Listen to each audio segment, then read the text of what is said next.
భద్రాద్రి కొత్తగూడెం జిల్లాలో జిల్లా కలెక్టర్ జితేష్ వి పాటిల్ ముఖ్య అతిథిగా హాజరై మైత్రి ట్రాన్స్ క్లినిక్ ని ప్రారంభోత్సవం చేశారు.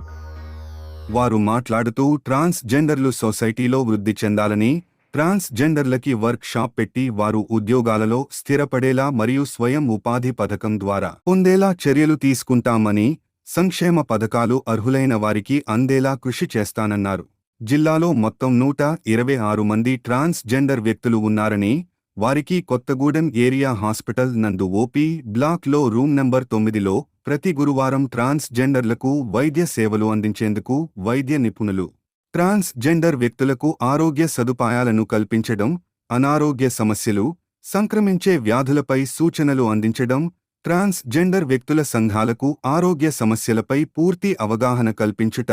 కౌన్సెలింగ్ సేవలు ఈ క్లినిక్ యొక్క ముఖ్య ఉద్దేశ్యం.